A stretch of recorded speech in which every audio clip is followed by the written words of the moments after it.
Hi, hello, assalamu alaikum. Welcome back to my channel, Bake with Shinsy. അപ്പോൾ ഇന്ന് ഞാൻ വന്നിട്ടുള്ളത് ആസ് യൂഷ്വൽ റെസിപ്പി വീഡിയോസ് ആയിട്ടല്ല, പകരം എനിക്കറിയാവുന്ന ചില ബേക്കിംഗ് ടിപ്സും ട്രിക്സ് ഒക്കെ നിങ്ങൾക്കും യൂസ്ഫുൾ ആവും എന്ന് വിശ്വസിക്കുന്നത് നിങ്ങളുമായിട്ട് ഒന്ന് ഷെയർ ചെയ്യാന്ന് വിചാരിച്ചു.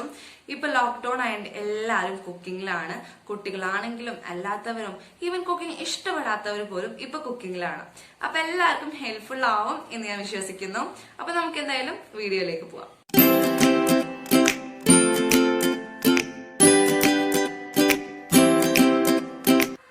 ശ്രദ്ധിക്കേണ്ട കാര്യം എന്ന് പറയുകയാണെങ്കിൽ ഡ്രൈ ഇൻഗ്രീഡിയൻസ് ആണ്.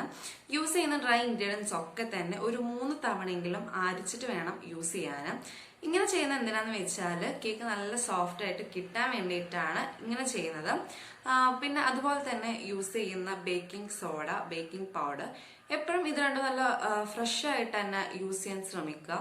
എന്ന് വെച്ച് ഓരോ തവണ കേക്ക് ഉണ്ടാക്കുമ്പോഴും വാങ്ങുക എന്നല്ല, പകരം ചെറിയ പാക്കറ്റ്സും കാര്യങ്ങളൊക്കെ അവൈലബിൾ ആണെങ്കിൽ അങ്ങനെ വാങ്ങിയിട്ട് യൂസ് ചെയ്യാം. കാരണം ഇത് ഫ്രഷ് ആയിട്ട് യൂസ് ചെയ്യുന്നത് കൊണ്ട് തന്നെ കേക്ക് നല്ല രീതിയിൽ പൊങ്ങി വരാൻ ചാൻസ് ഉണ്ട്.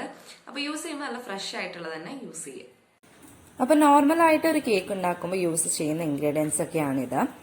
അപ്പോൾ ആദ്യം തന്നെ മൈദ മെഷർമെന്റ് എടുക്കുമ്പോൾ ശ്രദ്ധിക്കണം, ആ കപ്പ് അളവനുസരിച്ച് തന്നെ എടുക്കുക.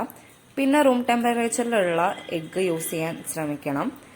അതുപോലെ തന്നെ കോക്കോ പൗഡർ ആണിത്. നല്ല ഓരോ കേക്കിനനുസരിച്ച് ഡാർക്ക്, ലൈറ്റ് കോക്കോ പൗഡർ അങ്ങനെ യൂസ് ചെയ്തെടുക്കുക. പിന്നെ പാലും റൂം ടെമ്പറേച്ചറിലുള്ളത് തന്നെ യൂസ് ചെയ്യാൻ ശ്രമിക്കുക. പിന്നെ അതുപോലെ തന്നെയാണ് ബേക്കിംഗ് പൗഡറും ബേക്കിംഗ് സോഡയും. എപ്പോഴും ഇത് രണ്ടും യൂസ് ചെയ്യുമ്പോൾ നല്ല ഫ്രഷ് ആയിട്ടുള്ളത് തന്നെ യൂസ് ചെയ്യുക. കേക്ക് നല്ല രീതിയിൽ പൊങ്ങി വരാൻ ഹെൽപ്ഫുൾ ആവുന്നതാണ് ഇങ്ങനെ യൂസ് ചെയ്ത് കഴിഞ്ഞാൽ. നല്ല ഫ്രഷ് ആയിട്ടുള്ളത് തന്നെ യൂസ് ചെയ്യാൻ ശ്രമിക്കുക. അപ്പൊ ഇതൊക്കെയാണ് ഡ്രൈ ഇൻഗ്രീഡിയൻസ് എന്ന് പറയുന്നത്. Maida, cocoa powder, baking soda, baking powder ഇതൊക്കെയാണ്. അപ്പോൾ ഇതൊക്കെ ഒരു 3 തവണയെങ്കിലും അരിച്ചിട്ട് വേണം യൂസ് ചെയ്യാൻ. കാരണം എന്താന്ന് വെച്ചാൽ കേക്കിന് നല്ല സോഫ്റ്റ്നെസ്സും കാര്യങ്ങളൊക്കെ കിട്ടുന്നതിന് ഇത് നല്ലൊരു എഫക്റ്റീവ് ആണ്. അപ്പോൾ നല്ല പോലെ തന്നെ 3 തവണ ഒരു ബട്ടർ പേപ്പറിലേക്കോ അല്ലെങ്കിൽ നല്ല ഡ്രൈ ആയിട്ടുള്ള ഒരു ബൗളിലേക്കോ ഇതൊന്ന് 3 തവണ തരിച്ചെടുക്കുക. അങ്ങനെ തരിച്ചതാ ഇതുപോലെ നമുക്ക് ആവശ്യമില്ലാത്തതൊക്കെ നമുക്ക് അതിൽ നിന്ന് തന്നെ എടുത്ത് മാറ്റാൻ കഴിയും. പിന്നെ കേക്കിലൊക്കെ യൂസ് ചെയ്യുന്ന മറ്റൊരു കാര്യമാണ് ബട്ടർ. ബട്ടറിന് സബ്സ്റ്റിറ്റ്യൂഷൻ ആയിട്ട് യൂസ് ചെയ്യുന്നത് സൺഫ്ലവർ ഓയിലും ഉണ്ട്. അപ്പൊ ബട്ടറിനെ കുറിച്ചിട്ട് പറയുകയാണെങ്കിൽ ബട്ടർ എപ്പോഴും വാങ്ങിക്കഴിഞ്ഞാല് ചെറിയ ചെറിയ പീസ് ആക്കിയിട്ട് അല്ലെങ്കിൽ ക്യൂബ് ആക്കിയിട്ട് എടുത്തു വെക്കുകയാണെങ്കിൽ യൂസ് ചെയ്യാനും ഒക്കെ നല്ല ഹെൽപ്ഫുൾ ആയിരിക്കും. അപ്പൊ അങ്ങനെ ചെയ്ത് എടുത്തു വെക്കുക. പിന്നെ കേക്കിൽ യൂസ് ചെയ്യുന്ന കാര്യങ്ങളൊക്കെ തന്നെ റൂം ടെമ്പറേച്ചറിലുള്ളത് വേണം യൂസ് ചെയ്യാൻ വേണ്ടിയിട്ട്. അതായത് ഇപ്പോൾ എഗ്ഗ്, മിൽക്ക് ഇതൊക്കെ റൂം ടെമ്പറേച്ചറിലുള്ളത് തന്നെ വേണം യൂസ് ചെയ്യാൻ. ഇനി ഓക്കെ, റൂം ടെമ്പറേച്ചറിലുള്ളത് അവൈലബിൾ അല്ല എങ്കിൽ എഗ്ഗൊക്കെ കുറച്ചു നേരം സാധാ വെള്ളത്തിൽ ഒന്ന് ഇട്ട് വെക്കുക. അതിന്റെ തണുപ്പും കാര്യങ്ങളൊക്കെ വിട്ടു പോകുന്നത് വരെ ഒന്ന് ഇട്ട് വെക്കുക. ഇനിയിപ്പോ പാലാണെങ്കിൽ കൈകൊണ്ട് തൊടാൻ പറ്റുന്ന രീതിയിലുള്ള ചൂടുണ്ടല്ലോ, അതുവരെ ജസ്റ്റ് ഒന്ന് ചൂടാക്കിയിട്ട് യൂസ് ചെയ്താൽ ബെറ്റർ ആയിരിക്കും. അപ്പൊ ഇതുപോലെയാണ് റൂം ടെമ്പറേച്ചറിലുള്ള എഗ്ഗ് അവൈലബിൾ അല്ലെങ്കിൽ ഇതുപോലെ സാധാ വെള്ളത്തിൽ ഒന്ന് ഇട്ട് വെക്കുക, അതിന്റെ തണുപ്പൊക്കെ ഒന്ന് വിട്ടുമാറുന്നത് വരെ. അപ്പൊ ഇടയ്ക്ക് വേണമെങ്കിലും ഒരു തവണയെങ്കിലും വെള്ളം മാറ്റി കൊടുക്കുക, അല്ലെങ്കിലും കുഴപ്പമൊന്നുമില്ല. എന്നിട്ട് യൂസ് ചെയ്യുക. പിന്നെ ബാറ്ററൊക്കെ റെഡിയാക്കി കഴിഞ്ഞാൽ ഞാൻ അടക്കമുള്ള പലരും പെട്ടെന്ന് ഇതൊന്ന് ആയി കിട്ടാൻ വേണ്ടിയിട്ട് നല്ല സ്പീഡിൽ ഇത് മിക്സ് ചെയ്തെടുക്കും ബാറ്റർ. അങ്ങനെ ഒരിക്കലും ചെയ്യാൻ പാടില്ല. കാരണം എന്താന്ന് വെച്ചാല് അതിന്റെ സോഫ്റ്റ്നെസ്സിനെ അത് എഫക്ട് ചെയ്യും. നമ്മൾ ഏത് സൈഡിലേക്കാണോ മിക്സ് ചെയ്യുന്നത് അതന്നെ കണ്ടിന്യൂ ചെയ്യാൻ ശ്രമിക്കുക. അതുപോലെ തന്നെ വളരെ സോഫ്റ്റ് ആയിട്ട് തന്നെ മിക്സ് ചെയ്തെടുക്കുക. ഞാനിതിവിടെ ഒരു ചോക്ലേറ്റ് കേക്കിന്റെ മിക്സ് ആണ്. അപ്പോൾ ഇതിലേക്ക് ആവശ്യമായിട്ടുള്ള ഇൻഗ്രീഡിയൻസ് ഒക്കെ ചേർത്തിട്ട് നല്ല പോലെ ഒന്ന് മിക്സ് ചെയ്തെടുക്കുന്നുണ്ട്. അപ്പോൾ മിക്സിങ്ങിൽ ശ്രദ്ധിക്കേണ്ട കാര്യം എന്താണെന്ന് വെച്ചാൽ വളരെ സോഫ്റ്റ് ആയിട്ട് വേണം മിക്സ് ചെയ്തെടുക്കാൻ. അതുപോലെ തന്നെ ഏത് സൈഡിലേക്കാണോ മിക്സ് ചെയ്തെടുക്കുന്നത് ആ സൈഡ് തന്നെ കണ്ടിന്യൂസ് ആയിട്ട് മിക്സ് ചെയ്തെടുക്കുക. അപ്പോൾ ഇങ്ങനെയൊക്കെ ശ്രദ്ധിച്ചാൽ കേക്ക് വളരെ സോഫ്റ്റ് ആയിട്ട് കിട്ടാൻ വേണ്ടിയിട്ടാണ് ചെയ്തെടുക്കുന്നത്. അപ്പോൾ വളരെ സോഫ്റ്റ് ആയിട്ട് ഒരേ ഡയറക്ഷനിലേക്ക് തന്നെ നമുക്ക് നല്ല പോലെ ഇത് മിക്സ് ചെയ്തെടുക്കുകയാണെങ്കിൽ കേക്ക് നല്ല സക്സസ് ആയിട്ട് തന്നെ കിട്ടുന്നതാണ്.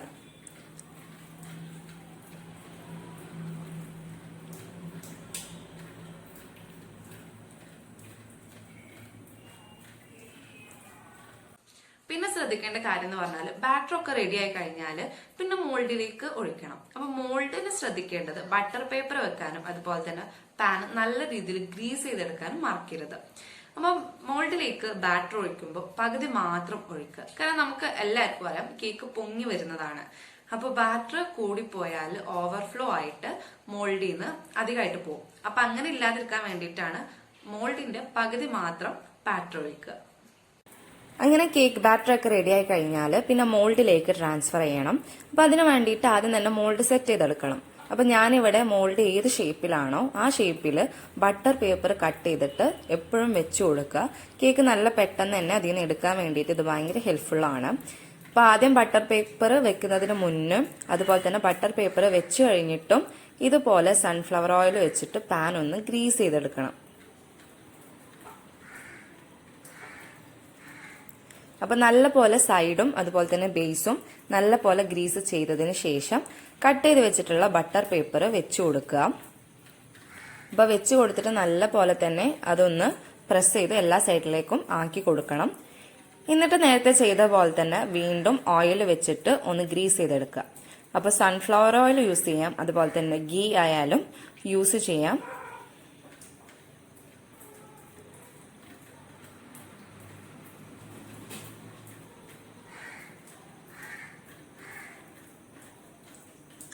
അങ്ങനെ എല്ലാ സൈഡിലേക്കും ഇതുപോലെ ഗ്രീസ് ചെയ്തിട്ട് മോൾഡ് എടുക്കുക.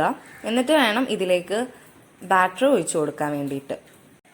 അങ്ങനെ ബാറ്ററൊക്കെ ഞാനിവിടെ സെറ്റ് ചെയ്തെടുത്തിട്ടുണ്ട്. പറഞ്ഞ പോലെ തന്നെ മിക്സിങ്ങും കാര്യങ്ങളൊക്കെ ചെയ്തിട്ട് ഇനി ചെയ്യാനുള്ളത് മോൾഡിലേക്ക് ബാറ്റർ ഒഴിക്കുമ്പോൾ എപ്പോഴും പകുതി മാത്രം ഒഴിച്ചു കൊടുക്കുക. കാരണം എന്താന്ന് വെച്ചാൽ ഓവർഫ്ലോ ആയി കഴിഞ്ഞാൽ ഇത് പൊങ്ങി വരുമ്പോൾ പുറത്തേക്ക് മോൾഡിന്റെ പുറത്തേക്ക് പോവും. അതേപോലെ തന്നെ ശ്രദ്ധിക്കേണ്ട ഒരു കാര്യം എന്ന് പറഞ്ഞാല് ഓവനിലേക്ക് വെക്കുന്നതിന് മുന്നേ ആയിട്ട് മോൾഡ് ഒരു 3 പ്രാവശ്യമെങ്കിലും ടാപ്പ് ചെയ്തെടുക്കണം. കാരണം എന്താന്ന് വെച്ചാൽ അതിൽ എയർ ബബിൾസ് ഒക്കെ ഒന്ന് പോവാൻ വേണ്ടിയിട്ടാണ്. അല്ലെങ്കിൽ ഒന്ന് ടൂത്ത് പിക്ക് വെച്ചിട്ട് എയർ ബബിൾസ് കളഞ്ഞാലും മതി. ടാപ്പ് ചെയ്താൽ ഒന്നും കൂടി ബെറ്റർ ചോയ്സ് ആയിരിക്കും. അപ്പോൾ മോൾഡിന്റെ പകുതി മാത്രം ബാറ്റർ ഒഴിക്കാൻ ശ്രമിക്കണം. അതുപോലെ തന്നെ ഇതുപോലെ 3 തവണ ടാപ്പ് ചെയ്യാനും. പിന്നെ ഒരുപാട് ആളുകൾ ഫേസ് ചെയ്യുന്ന ഒരു പ്രശ്നമാണ് കേക്ക് താഴ്ന്നു പോകുന്നു എന്നുള്ളൊരു റീസൺ. അതിന് 2 കാര്യങ്ങളാണ് മെയിൻ ആയിട്ട് ശ്രദ്ധിക്കേണ്ടത്. ഒന്ന്, കേക്ക് ഓവനിലാണെങ്കിലും അല്ലെങ്കിൽ സ്റ്റൗവിലാണെങ്കിലും വെച്ച് കഴിഞ്ഞാൽ ഇടയ്ക്കിടയ്ക്ക് അത് ഓപ്പൺ ചെയ്ത് നോക്കരുത്. ഇനി അത് ആയോ എന്ന് നോക്കണം എന്നുണ്ടെങ്കിൽ നമ്മൾ സെറ്റ് ചെയ്ത് വെച്ചിട്ടുള്ള ടൈം ഉണ്ടാവുമല്ലോ. ഇപ്പോൾ ഫോർ എക്സാമ്പിൾ 30 മിനിറ്റ്സ് ആണ് കേക്ക് ബേക്ക് ചെയ്യാൻ വെച്ചിട്ടുള്ളത്. അങ്ങനെയാണെങ്കിൽ ഒരു 25 ഒക്കെ മിനിറ്റ്സ് ആകുമ്പോൾ ജസ്റ്റ് ഒന്ന് തുറന്നു നോക്കിയിട്ട് കുത്തി നോക്കുക, ടൂത്ത് പിക്കോ എന്തെങ്കിലും വെച്ചിട്ട്. കുത്തി നോക്കുമ്പോഴും സൈഡൊന്നും കുത്തി നോക്കരുത്, മിഡിൽ പോർഷൻ കുത്തി നോക്കുക. കാരണം സൈഡൊക്കെ പെട്ടെന്ന് ബേക്ക് ആവും. മിഡിൽ പോർഷൻ കുത്തി നോക്കിയാലേ നമുക്കത് ആയോ ഇല്ലേന്ന് മനസ്സിലാക്കാൻ പറ്റുള്ളൂ. അപ്പം അത് ശ്രദ്ധിക്കുക. അതാണ് ഒന്നാമത്തെ റീസൺ ഇങ്ങനെ ഇടയ്ക്ക് തുറന്ന് നോക്കുന്നത് കേക്ക് താഴ്ന്നു പോകാനുള്ള. പിന്നെ 2ാമത്തെ റീസൺ ബേക്കിംഗ് സോഡ അതുപോലെ തന്നെ ബേക്കിംഗ് പൗഡർ. ഇതിന്റെ മെഷർമെന്റിലൊക്കെ എന്തെങ്കിലും ചേഞ്ച് വന്നാലും കേക്ക് താഴ്ന്നു പോകാനുള്ള ചാൻസ് ഉണ്ട്. അപ്പൊ മെഷർമെന്റ് ഒക്കെ യൂസ് ചെയ്യുമ്പോൾ വളരെ കൃത്യമായിട്ട് തന്നെ യൂസ് ചെയ്യും.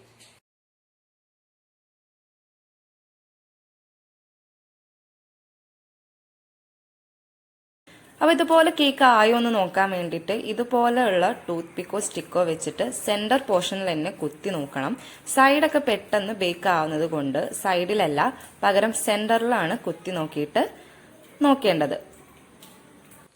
പിന്നെ വളരെ ശ്രദ്ധിക്കേണ്ട ഒരു കാര്യം എന്ന് പറഞ്ഞാല് ഓവൻ അല്ലെങ്കിൽ ഇനിയിപ്പോ സ്റ്റൗ ആണെങ്കിലും ഒന്ന് പ്രീ ഹീറ്റ് ചെയ്തെടുക്കുന്നത് വളരെ നല്ലതായിരിക്കും. കാരണം കേക്ക് പെട്ടെന്ന് തന്നെ ബേക്ക് ആയി കിട്ടാനും നമുക്ക് അത്രയും ടൈം ലാഭിക്കാൻ പറ്റും. ജസ്റ്റ് ഒരു 10 മിനിറ്റ്സ് ഒക്കെ പ്രീ ഹീറ്റ് ചെയ്താലും നമുക്കത് ആ ടൈം ലാഭിച്ചെടുക്കാൻ പറ്റും. അങ്ങനെ കേക്ക് ബേക്കായി എല്ലാം സെറ്റായി വന്നതിന് ശേഷം ഓവനിന്ന് അത് എടുക്കാൻ മറക്കരുത്. കാരണം എന്താണെന്ന് വെച്ചാൽ ഓവനിൽ തന്നെ ടൈം കഴിഞ്ഞിട്ടും മോൾഡ് വെച്ച് കഴിഞ്ഞാൽ മേ ബി ചിലപ്പോൾ കേക്ക് ഒന്ന് താഴ്ന്നു പോകാനുള്ള ചാൻസ് ഉണ്ട്. ഇപ്പൊ ടൈം കഴിഞ്ഞാൽ മോൾഡ് അതിൽ നിന്ന് എടുത്തിട്ട് ഒന്ന് മാറ്റി വെക്കുന്നത് നല്ലതായിരിക്കും. അതുപോലെ തന്നെ കേക്ക് തണുത്തതിന് ശേഷം മാത്രം അതിൽ നിന്ന് എടുക്കുക.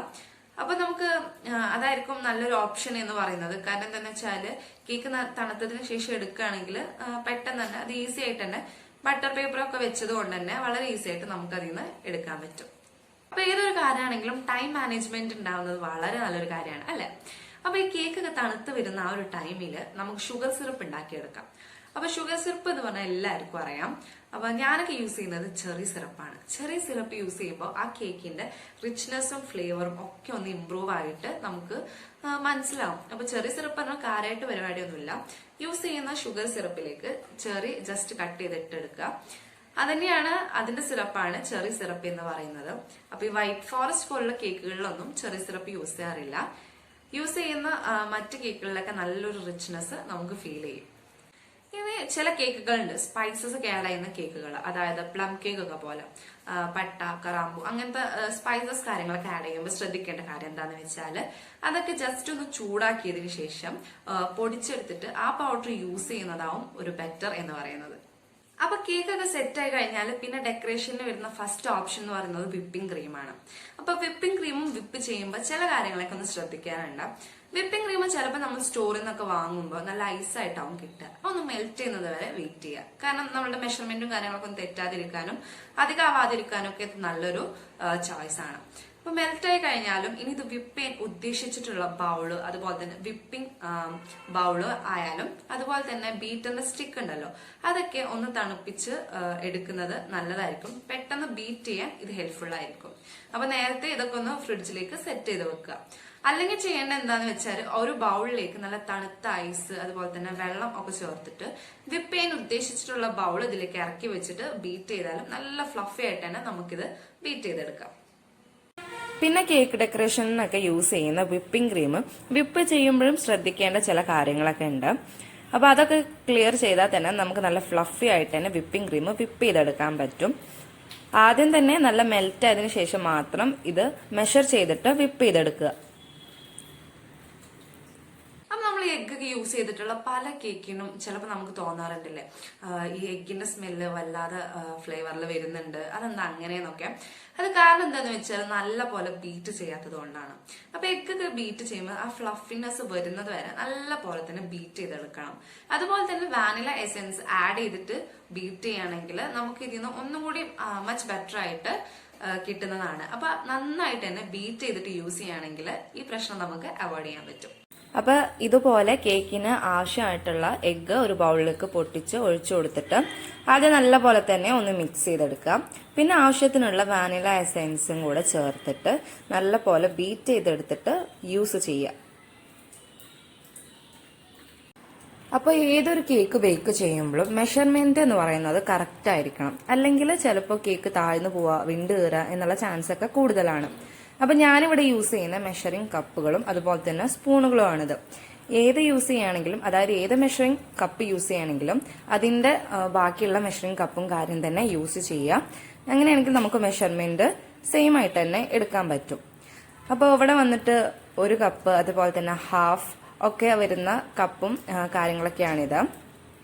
അതുപോലെ തന്നെ സ്പൂണിന്റെ മെഷർമെന്റ് ആയാലും ഒരു ടേബിൾ സ്പൂൺ, ഒരു ടീസ്പൂൺ, ഹാഫ് ടീസ്പൂൺ, അങ്ങനെ 1/8 സ്പൂൺ വരെ മെഷർമെന്റ് വരുന്നതുണ്ട്. അപ്പൊ അതൊക്കെ കൃത്യമായിട്ട് യൂസ് ചെയ്യുകയാണെങ്കിൽ കേക്കിന്റെ മെഷർമെന്റും കറക്റ്റ് ആയിരിക്കും. അതുപോലെ തന്നെ ബേക്ക് ചെയ്ത് വരുമ്പോൾ നല്ല രീതിയിൽ തന്നെ സക്സസ് ആവുകയും ചെയ്യും.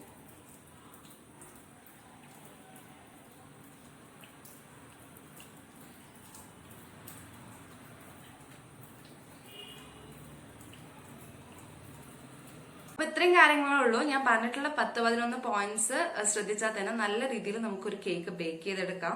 അപ്പൊ ഞാൻ പറഞ്ഞ നിങ്ങൾക്ക് എല്ലാവർക്കും യൂസ്ഫുൾ ആയി എന്ന് വിശ്വസിക്കുന്നു. ബിഗിനേഴ്സിനൊക്കെ തന്നെ ഷെയർ ചെയ്ത് കൊടുക്കുക. അപ്പൊ നിങ്ങൾക്ക് എല്ലാവർക്കും എന്റെ വീഡിയോ ഇഷ്ടമായിട്ടുണ്ടെങ്കിൽ ലൈക്ക്, ഷെയർ, സബ്സ്ക്രൈബ്, അതോടൊപ്പം തന്നെ ബെല്ലൈക്കൺ പ്രസ് ചെയ്യുകയാണെങ്കിൽ ഞാൻ ഇടുന്ന ഓരോ വീഡിയോസും നിങ്ങൾക്ക് അപ്ഡേറ്റ് ആയി കിട്ടുന്നതാണ്. Thanks for watching.